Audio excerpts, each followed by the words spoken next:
Hello, everyone, and welcome to the premiere of the Game Use podcast by Resolution Photomatching. I'm your host, Will Hamilton, the Director of Business Ops and Strategy here at Resolution, and I'm very excited to launch this podcast and share these conversations with you all. On this show, we will be going deep into the world of game use memorabilia, talking to some of the biggest collectors, sharing stories, and discussing the latest news and trends within the hobby. Whether you're a longtime collector or just getting started, our goal is to inform, educate, and elevate the conversation around game used, and also entertain in the process. Before we do just that, I'd like to bring in my co-host for today's episode, Resolution Photomatching founder and owner, John Robinson. Hey, Will. Hey, really excited to be launching the Game Use podcast here. I think we're going to have a lot of fun talking everything in the world of game use. We're going to have some amazing guests that we bring on from episode to episode to talk with us about their experiences in the game use world and everything there. So I'm really excited about it. So Will, I'll hand it back to you. Why don't you introduce our first guest today? Yes. Yeah, likewise. Very excited. Been talking about this for a while. And without much further ado, let's bring on today's featured guest. He's a legend in the industry, Mike Heffner. Heff, thanks so much for joining the show. Welcome. Hey, I'm honored to be a guest on the show, and I appreciate you guys having me on. And I think this is a good thing. I'm excited about it too, and I always like talking memorabilia and game-worn stuff. You guys, I think this is really good, a great idea. I think it humanizes everybody. Everybody can see who we are, who you guys are, and I'm looking forward to it, my episode and many others. Yeah. Appreciate it, Hef. Yeah, no, appreciate having you on. I mean, I'll just echo what Will said. I mean, you've obviously been a leader in the industry for decades, and tell everyone a little bit about kind of where things are at now. Maybe talk a little bit about what you're doing with your game use collection, what you're doing in the game use world. Talk a little bit about where things are at for you. Well, first of all, thank you for the legend comment, but I think others are legends. I'm just me. I'm just You're right near the top. I don't try to be anything. I don't try to be anything I'm not, and I just like to be try to be salt of the earth, down to earth. And I think people can appreciate that, because there are too many, not to get into too much in politics already, but there are too many posers in this hobby, people who it's a hobby, and we got to keep it fun. We got to keep it straightforward and fun. And there are too many people who take it way too seriously. I know there's a lot of money involved. So there has to be an element of seriousness, but I just there's too many people that are too uppity about it. But getting back to your question, John, where are things currently? I'm semi-retired now, from Leland's. I ran the auction business, was in the auction business for 35 plus years, and that was long enough for me. Steve Berkman has now taken over Leland's. I think he's been a lifelong friend, and I think he's more than qualified for the role. So watching that closely, helping him out wherever help is needed. My collection is, I'm really focused on my wrestling now. I love the wrestling. It brings me a lot of joy.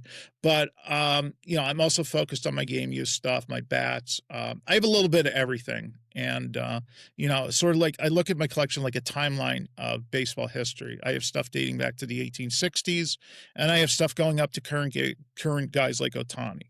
So that's where my collection stands. From a hobby perspective, I don't know if you like to get into that, where a hobby is right now, but Absolutely. Yeah, I'd love to have your perspective on we that. could do that. I was just talking to somebody the other day about, the hobby, the industry, there's a difference between a hobby is something really that you do for fun, and an industry is something you do for work. So I think we're living in both things right now. It's a hobby and an industry. I think it's been that way for a while. But what's really made it an industry is grading and authentication, because if it wasn't for the authentication companies and the grading companies, we would be back in the 80s. And some would say that, hey, that's fine. Let's go back to the 80s or the 70s. But we can't do that. It's too late. we're already into this. And the companies, the grading companies, the authentication companies, they have made it such that we're dealing with multi-million dollar items in our hobby slash industry. And Yeah. to me, I think that's a good thing. I think it's a good thing because if it wasn't for the grading companies, we wouldn't be dealing with multi-million dollar pieces right now. Hmm. Yeah. I'm sure of that. I agree. Yeah. And I think, the fact that people are passionate enough about it to spend that amount of money, I think does say a good thing. I think there's, investment versus hobby. And I love what you say about, you know, having fun has to be at the top of it if we're going to keep it a Yeah. hobby. I love that. But yeah, I mean, I think, on the two sides of it, obviously grading has been huge in cards. And then in game use, it's kind of actually, I feel like gone the opposite way to where photo matching, which is a little different than grading, it's authentication, like you say, has become the industry standard. And obviously, with our background throughout, the episodes ahead of the Game Use podcast, there will be plenty of photo matching talk. But yeah, no, I love that background and that thought about where things are at these days. So And just talk about something that you just mentioned. Uh, I think the photo matching has taken it to another level. Okay, but there's still such thing as back grading, jersey grading, glove. Glove, no glove grading, but there's glove authentication. There's authentication for all sorts of game used equipment. And just because something, and this, I'm just going to get this right out there. Just because something is not photo matched doesn't mean it's not real, because absolutely. you guys know Hmm. as well as I do, there's not a photo for everything. So Yep. it's just, so really, I don't want to, I'm a big fan of you guys. I'm a big fan of photo matching. And I think it has taken it to the next level. But by no means do I want people to think that you have to collect only photo match stuff, because sometimes it's just impossible, as you guys know, to photo match something. So, but the top tier of the game used market now has become photo match stuff. Yeah. Yeah. Couldn't agree more with all of that. Yeah. Just because sometimes something cannot be photo matched, that doesn't mean it's an illegitimate piece most of the time. So Yeah, Most of the yeah. time. You got to take out that most of the time, John. Yeah, true. Like That doesn't it, always have to be I, the end all be all. yeah, I think it doesn't, a piece doesn't get disqualified until it's proven, I always right. look at stuff. When I look at stuff, you know, I have the ability now, because of my age, obviously, look at my hair, look at my face. I'm old. So I've been around this hobby and I've had the benefit of making a lot of mistakes. Okay. So the best way to learn in this hobby is to make mistakes, because usually mistakes cost you money and losing money hurts. And you also lose face when you make mistakes.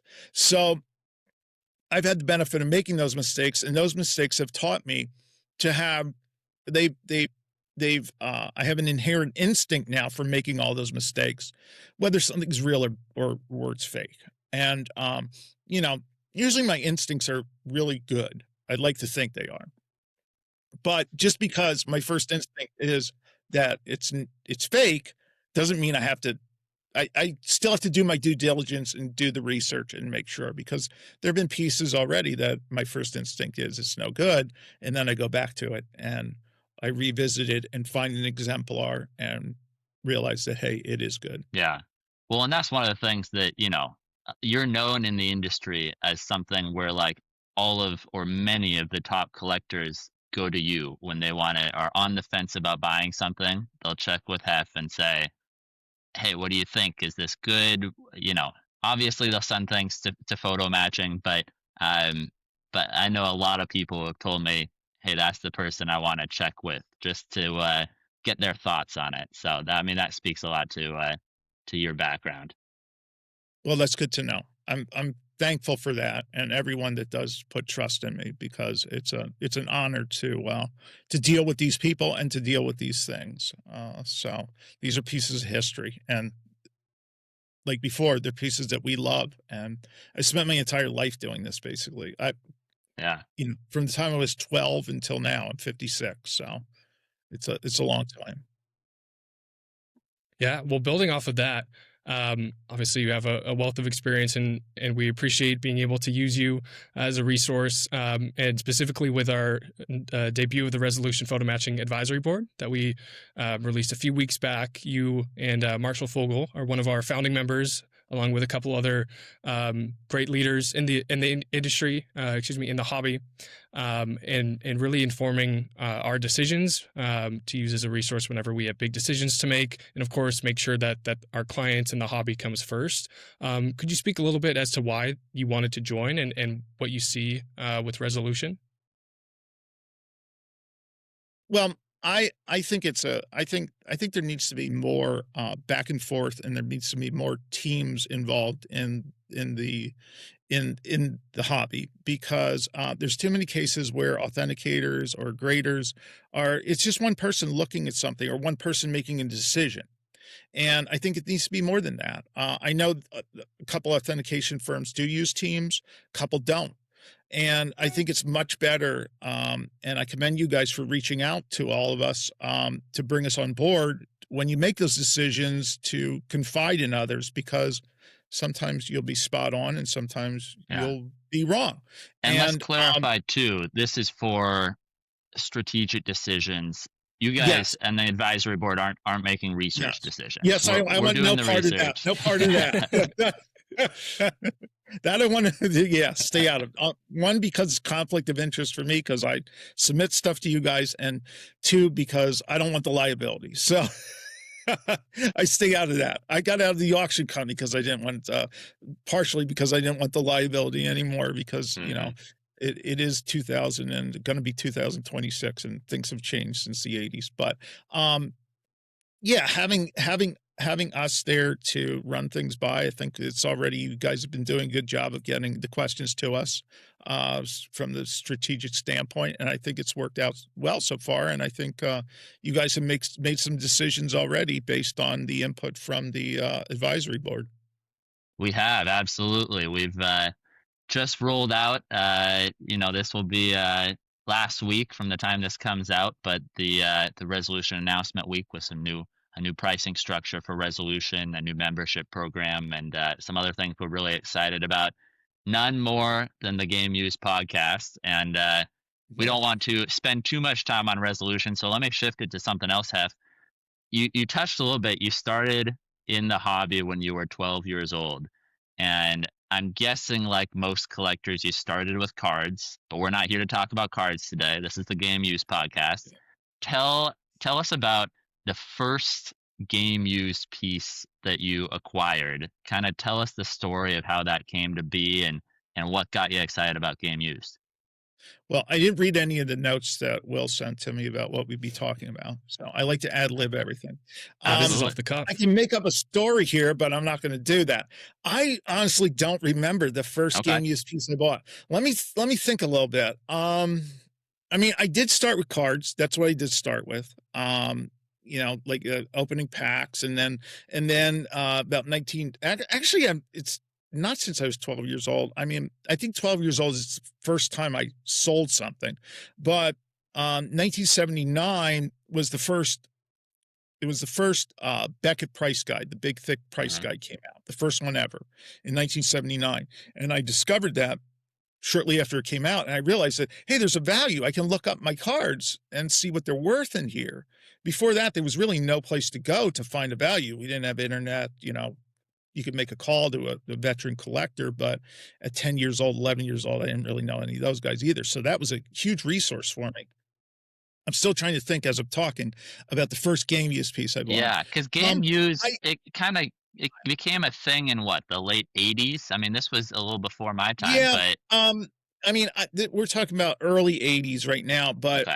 I think the mid '80s, the first one that I can really recall was a Willie Stargell game use bat. And don't ask me where I got it, because I won't remember. But I remember having this Willie Stargell bat, and it's something I think about. I wish I had it back again, because it Mhm. was like a spot on 1977 to 79 Stargell bat with the ring tape around the handle. And, at the time, it was like $200, or thereabouts. Now that bat's like, yeah, 4 or 5 grand, because it was a 10. Um, in my estimation, it was a 10. But I think that's the first piece. There's no great story though, because I don't even remember it, because at the time I didn't remember, hey, this is the first game use piece. I'm trying to think about some other early pieces that I had, game use. I always liked hats. Hard to authenticate, but I always liked hats, and I had some of those early on. I remember buying some stuff from a guy who used to, run an electronics business in New York City, and, a lot of the players from the '80s used to come in there, and they would trade him game use stuff for the electronics. So the stuff was directly from the players back in the '80s, which, pretty much was beyond reproach at the time.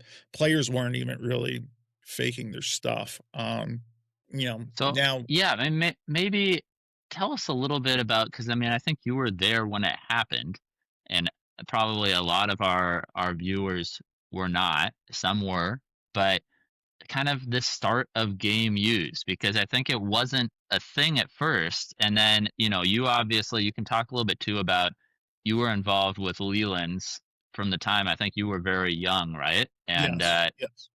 how did that correlate with kind of seeing the birth of game use as a legitimate segment within the hobby? Um, I think the game use stuff really started. I mean, everybody pretty much knows about Barry Halper. Barry Halper was a collector going back to the '50s, and he was a big game use guy. He had Barry was a good guy, but Barry was also a little bit naive, and so some people took advantage of him.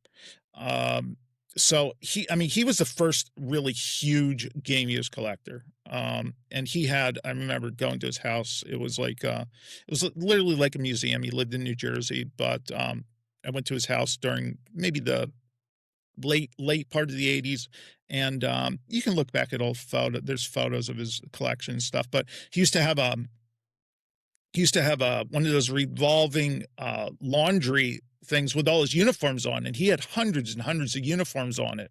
And he said, asked him to see a Nellie Fox jersey, and he would press the button, and it would come around, just like you're at the at the dry cleaners, Hmm. and he picked the jersey off and show you, here's Nellie Fox. So he was one of the first. There were other pioneers, though. It goes back to the '50s. There was Paul Hill down in Philly. I think he's still living, actually. I think he's like 100 years old. But he sold his collection way back when. I remember myself and Josh buying at Leland's, buying part of his collection. He had great stuff. Got it all right from the players. Incredible stuff. Jackie Robinson gave me his bat from 1955 signed, stuff like that he got in person from Jackie Robinson. Um, Joel Platt, from down in Florida. Joel's still around. He was one of the first major collectors of game used. He has a lot of his game used stuff. He has not really sold much of anything. His plan was to open, or still is to open, a museum of game used memorabilia. But those are some of the early guys that were in the memorabilia field Yeah, and and the game use field, and it sort of evolved yeah, from there. I mean, the first stuff that's really started to appear in the hobby, game used. I mean, there was stuff back in the '60s, I should say '70s. The game use stuff wasn't coming from like an equipment manager. It was coming from more players. Players would pass away, and then their families would sell their collections. And, hmm, the collection of Johnny Gooch would come up, and there'd be a 1925 Pittsburgh Pirates shirt that he wore in there. So that would get auctioned. And I'm just talking from experience, of Leland's back in the '80s. That's really where the game use stuff was coming from. The yeah, players' collections, so. yeah.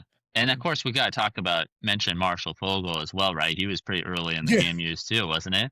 Yes, he was. Yeah, Yeah, Marshall came in the '80s, and yeah, he started into the game used, and he started accumulating, collecting bats, and then he yeah, has, he's got tons and tons and tons of bats.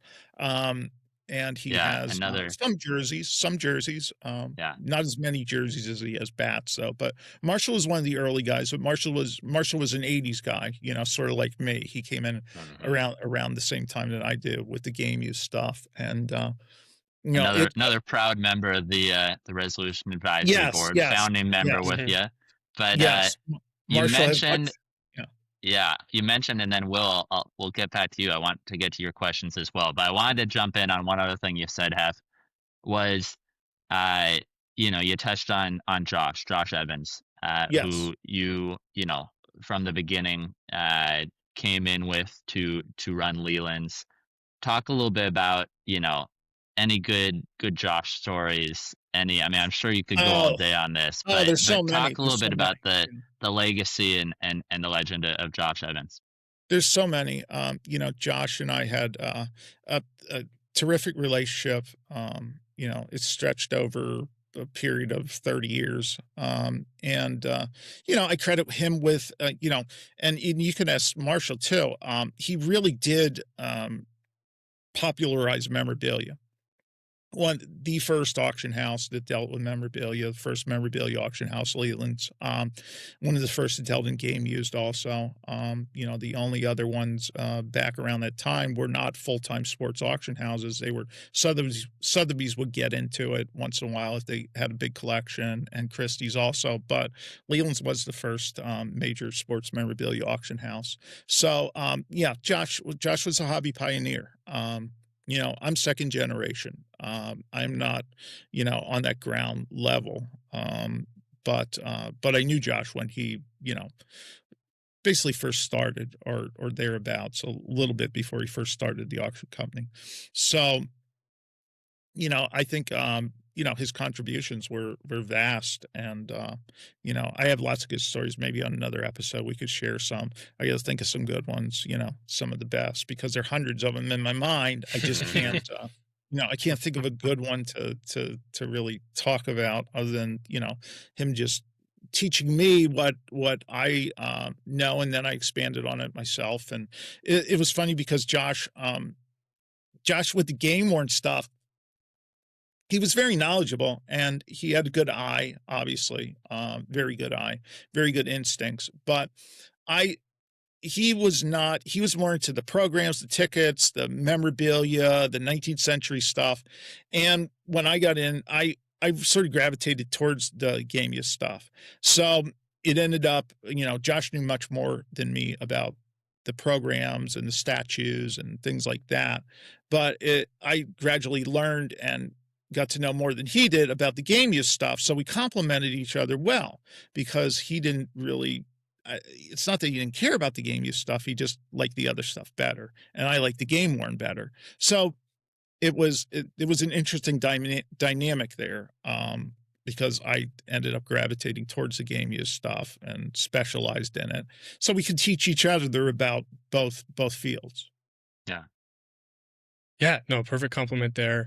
And let's dive more into game used. How have you seen the game used hobby evolve over the years? Of course, recently with photo matching in our line of work, maybe we could start there with your first photo match piece in your collection, and then what other developments have you seen within the game used hobby over the years?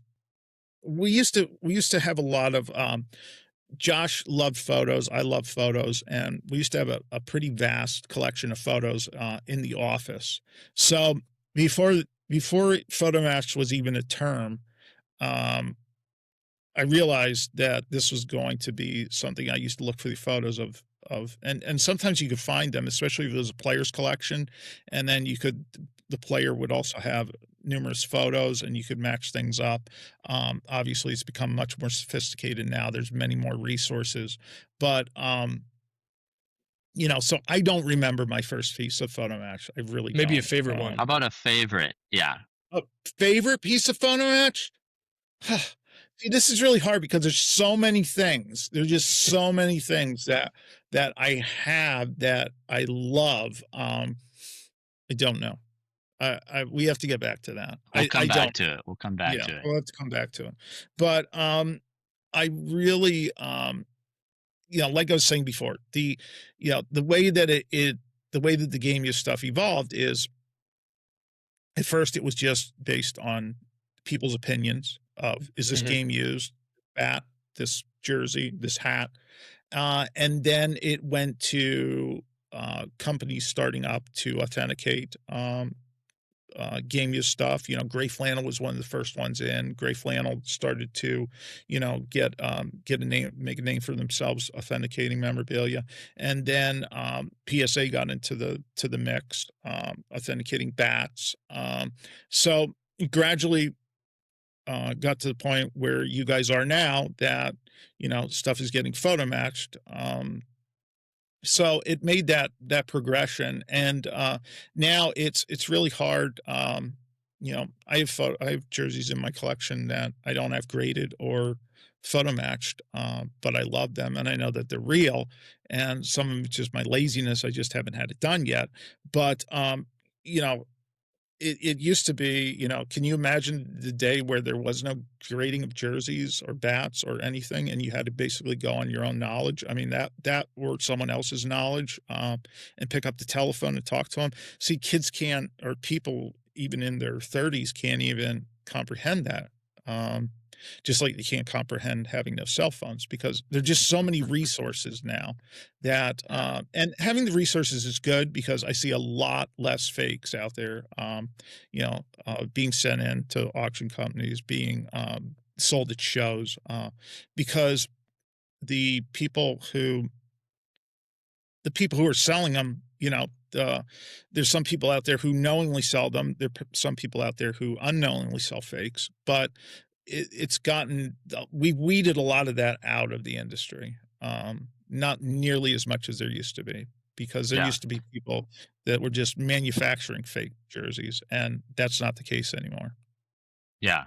Yeah, I mean, definitely one of the things that I've always loved about photo matching, and I'm very proud of, hopefully, I think we've played a part in that. So, yeah, I think that's really important. But have tell us a little bit maybe about your collection at large, as much as you're comfortable sharing with everybody. It sounds like you've been always collected baseball, and you've done a little bit of wrestling more recently. But tell us a little bit about the collection at large.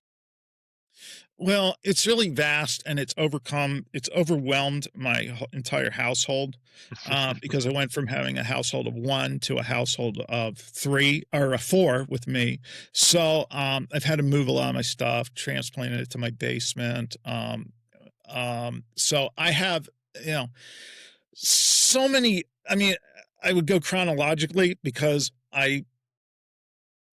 that's the only way I can really remember it, because there's just so much stuff. I have game balls from the 1860s. I have a George and Harry Wright's signatures, from back in that time period. Then I have stuff from the early 1900s. I used to collect, or sort of collect, like really odd or um strange things. I collect silver passes, have passes from the Palace of the Fans, the Polo Grounds, some of the earlier ones. I collected, and still do collect, kind of Black Sox 1919 stuff. I have ticket stubs from both of the different, the Chicago World Series, the Reds World Series. I have programs from both. I have actually a 1919 Reds. I don't know the player, but it's a 1919 Reds game used hat. Um, I have stuff from the 20s. I have a 1921 Babe Ruth bat, graded 10. I have a 1920s Cobb bat, graded a 10. Um, then up to the 30s, I have Gabby Hartnett full uniform from the 1933 All-Star game, the first All-Star game. Well, it was the first All-Star game, but it was also the National League wore special uniforms that said National League on them. So this is the only year that was done for the All-Star game. Um, then, I have all sorts of, a lot of autographs. Collect high grade baseballs. Have high grade 8.5 Babe Ruth signed baseball. Have a Clemente 9 baseball. Um, Going up to the 60s, I have Roberto Clemente's 1965 MVP jersey. Um, the 80s, I love George Brett, have George Brett stuff, 3 or 4 game used bats, game used George Brett jersey with pine tar on it, a really, speaking of things that you can't photo match, I gave it to you guys to photo match, and it's got like half season's worth of use, but there not enough photos from that year, so it couldn't be photo matched. Limited But images. Yeah. it's um, just a point there. Then to the 80s and 90s, and bats from I would say I have bats from probably 75% of the Hall of Fame members, probably Hmm. probably well over 100 bats. You know, obviously not from the executives and stuff, but probably about 75%. I do not plan on completing that. I'm pretty much happy with what I have. And then I have my wrestling collection, which is, I have just Gorgeous George's robe. I have 4 Ric Flair robes that he wore. Um, have a lot of real belts. I have like the big gold belt that was carried over from WCW to WWF. That Triple H. I got to get you guys to photo match that actually because I have photos of Mhm. Triple H holding the belt. Um, Yeah, we've actually done a good chunk of wrestling stuff in the last year or two. It seems like there's been a huge increase in interest that we've seen. So yeah. Yeah, yeah, it is. Like somebody just sent me a text message last night. There was a pair of Hulk Hogan boots auction off. They went for 140,000, Yeah. and in that same auction, there was a Babe Ruth bat. I think it was like graded an 8. Don't quote me on that. I don't know what it was graded, but it sold for less than the Hulk Hogan boots. So, Hmm. what does that tell you? That's It's amazing. yeah, Yeah. it's just kind of crazy, right? Yeah. Um, so I have my wrestling collection. Then I have collection of music stuff. I collect music stuff. Some guitars, a lot of autographs. Have a Jim Morrison's fingerprints when he was arrested in Florida signed. I have Eddie Van Halen's guitar, things like that. I collected Guns N' Roses stuff. Have Axl Rose's mic stand, his custom made shoes, stuff like that.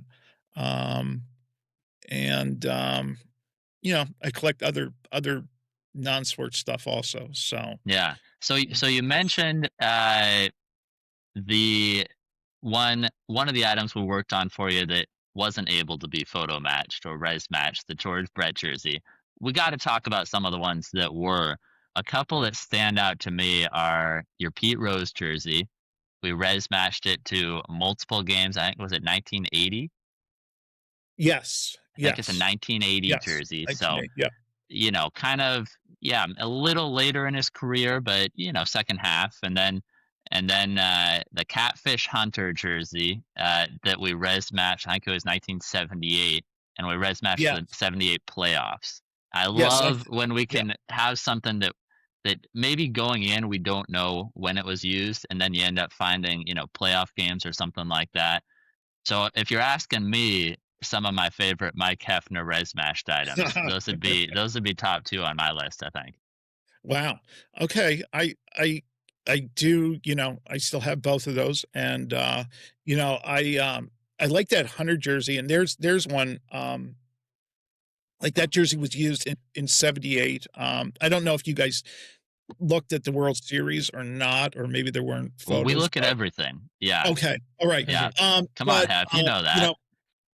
I all right, okay, I don't know the inner workings, okay? Fair, Uh, fair. don't know the inner workings, but, that 100 jersey, that's a pretty cool jersey also because it was used in '79, and the reason I know that is it was carried over. It has the Thurman Munson armband. It has it actually removed, I believe. You can see where the armband was, but then Hmm. it was, it was removed or does it have now wait, now maybe I'm speaking out of turn. It has the Thurman Munson armband on it, the black armband, which they used only in '79. So it was from '78, and then carried over to '79, which makes sense because you guys matched it to the playoffs. So it was Hmm. used at the end of the season. So it would have been carried over to '79, most likely. Yeah, So I've got one I want to throw in the ring here too. Recently, we res matched the Pedro Martinez jersey that we res matched to the regular season, but also the yes. ALCS game in which there was the Don Zimmer incident. Yeah, that was a great, a fun find. And you know what? That was a huge surprise. I kind of knew the Catfish Hunter, because the pinstripes are easier to photo match. Obviously, you Yeah. guys know all about that than the non-pinstripe jerseys. And the Pedro Martinez is a non-pinstripe jersey. It's a home Red Sox jersey, and I had no clue. I mean, I knew it was 100% legit, but I had no clue that it was a jersey from the Zimmer game, and that does make it special. I mean, that's one of those things that I don't think I'll ever get rid of that now because, that's just, I remember that moment very well, as do a lot of people, I'm sure. And it was just it was almost, I mean, I don't know, after you guys photo matched it to that game, I went back and watched it again. It's almost, I don't know, people might criticize you for saying this, but it's almost comical, like it's yeah, it was scary at the time. We thought that maybe Don Zimmer got hurt because he was Popeye, and but he was a tough old bugger, and but it was just, Don Zimmer was one of those characters in Right. baseball Such a that made it character, fun. and He yeah. made it fun. Billy Martin, to an extent, made it fun. Because you never knew what he was going to do. We don't have those kind of characters in baseball these days, which that's one of the reasons I miss the 70s, 80s Yeah, era. I agree. It's a different, more efficiency minded, more statistics Yeah, minded yeah, too type of subdued, game. too Yeah, Three subdued. true yeah. outcomes. Yeah. Uh, yeah, yeah. But yeah, no, I remember that as well. It was when I was pretty young, but Mhm. yeah, I know what you're saying. Once everyone found out he was okay, it was such an old guy, but you just wanted to Yeah. get right in the middle of it. And then Yes. once everyone, Yes. you saw it was okay, it was looking back a pretty Yeah. kind of a goofy situation, Yes. pretty funny. Yeah.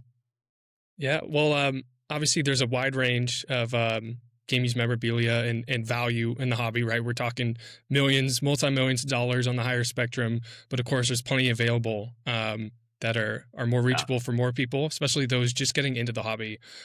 Given your wealth of knowledge, what advice do you have for collectors that are just getting into the hobby, and how can they start out? Well, I think, and this is one of the reasons that, I'm old school. So I fought authentication at first, because I thought that everyone should know how to authenticate something, not just the authentication companies. I thought it made people lazy. And I don't hold that belief any longer. I think that it's some things, if you don't, you're doing the piece and your collection and yourself a disservice if you don't get it authenticated. But I do wish, and I would ask that, or my advice to people, kids, adults, whoever, just getting into the game worn hobby, to do research, look at things, look at auction catalogs, look at stuff that's been sold, study the tagging anytime you can, go to a show, go to shows, feel the material, get a feel for what you're dealing with. Don't just rely on other people. Rely on yourself. And you know what? Learning is fun. Learning for me, learning the other than the mistakes I made and lost a lot of money, it was fun. But part of the process part of the thing that makes it fun is the learning. So there's so many resources out there these days you could read on for days and days and days, and learn a lot about what tag should be on this jersey, what label should be on this bat, what date this tag was used. So my advice to people would just be, you know, don't just go out there and spend money blindly. Go and do your research, learn the things, buy stuff that you enjoy. Don't buy, if you don't like the Dodgers and Otani, don't go out there and buy an Otani jersey. Buy stuff that you like instead of buying stuff because some guy's hot or some guy you think is going to be a good investment. Mhm. Just go out there and buy, you know, and it doesn't have to, the game worn hobby is not solely based on, superstar jerseys or bats or gloves. There's a lot of people that collect styles, and that's a fun thing to collect. Just styles of common players. And, those can be had for hundreds of dollars, sometimes less. So, there's so many different resources out there.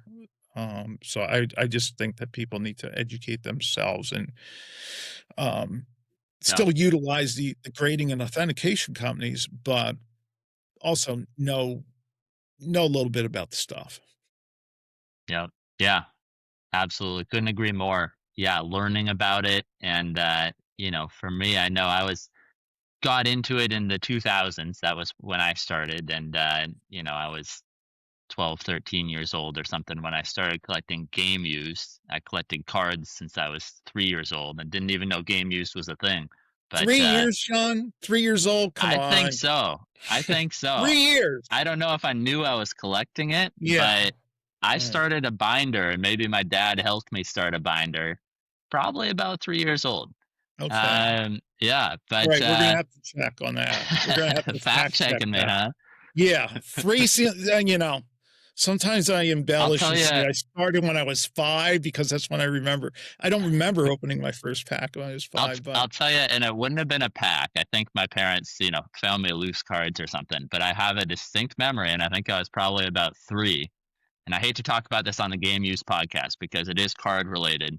We're gonna that's try alright. it Cards are for part the of the game hobby. use lovers. It's part of it, but this is about game use. So I telling the know. listeners you can expect game use for the most part on here, but I'm gonna tell a quick card story because I think I was about 3 years old. Okay. I made this So you game were very young, alright? where I would set out on the carpet a like one player from each position. And I couldn't read at this point. And so if it had written out their position, written out pitcher or written out first baseman, I would write in pen, which this is, now you cringe, but I would write in pen on the card 1B or P because I knew what those meant. I knew the positions. And so I'd make this game where I set out one player from each position on the carpet in the formation of a baseball, you know, outfielders, infielders, pitcher, catcher. And then I'd have a batting lineup of 9 cards of batters, and I'd use a bouncy ball. So I was like rolling a bouncy ball to the hitter, and then with the card, I would hit the bouncy ball, bend the heck out of the card, and really, tear it up. But that's an early childhood memory that it's that's when you're talking about the fun of the hobby. Yeah. That's the kind of thing that you go for. Yeah, that's a good one. I like that. I like that a Yeah, lot. And yeah, I'm surprised you can remember that far back, but that's probably one of your fonder memories, right? Of absolutely. I mean, it's one of my earliest memories, probably. Yeah, yes. yeah. Yes. But Yeah. uh, but speaking of early childhood, let's get a little bit deeper into the world of Mike Heffner. We're going to shift a little away from game use again, but talk about you're a family man now. You have I think I'm going to give you a hard time here. I think this is the first time we talk on the phone every so often.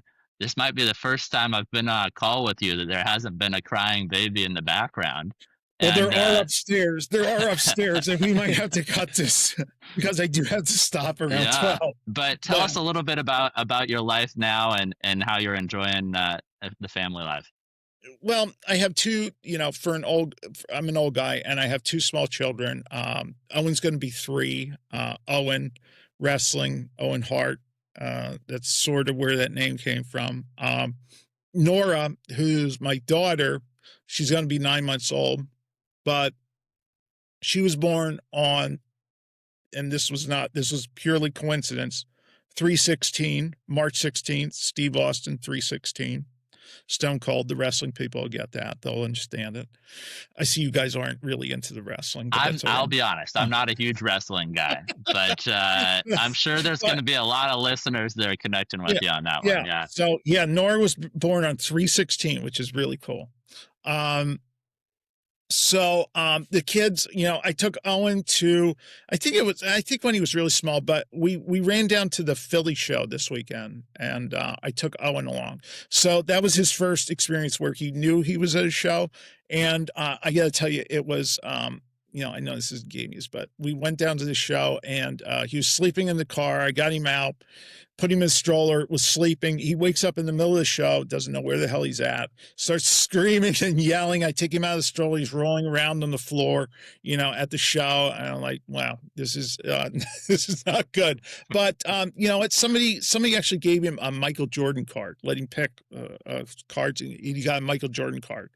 And he usually doesn't care about the cards because we open wrestling cards and he just throws them around. But this card, he didn't really comprehend that it was Michael Jordan, but for some reason he liked it. So that cheered him up. He carried that around and all was good. So that was his first time at the show. But yeah, I mean, that's one of the reasons I got out of the auction business also, is because I'm starting, at 56, I have my, another family going on here. So new chapter. That does take a lot of my time. Yeah.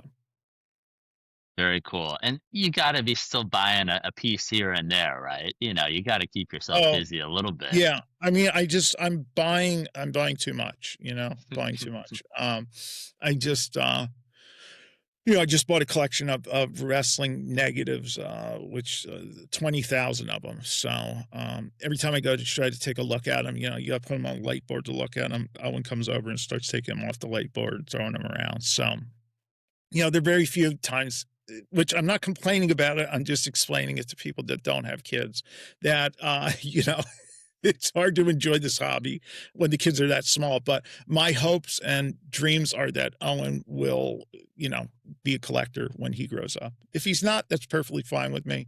I want him to be a professional wrestler too. And I know, that may not happen, but we'll see. We'll see. If he wants to, he could be whatever he wants to be. But if I had my choice, he'd be a pro wrestler. That's awesome. Well, cool. Well, thanks for sharing. Yeah, that's pretty special for them. They're going to grow up having some incredible history just right there in their own home. Yeah. Yeah. And speaking of history, hopefully they appreciate it. Yeah, I'm sure they will when they get to that age. But gentlemen, this is also history right here. The very first episode of the Game Use podcast in the books. So Heff, thanks so much for being here, our very first ever guest. And thanks so much for taking the time to speak with John and I and discuss the hobby and your life and your experience in the hobby. I know we only hit the tip of the iceberg. We've got more stories that we'll have to come back to down the road. So we'd love to have you on in the future.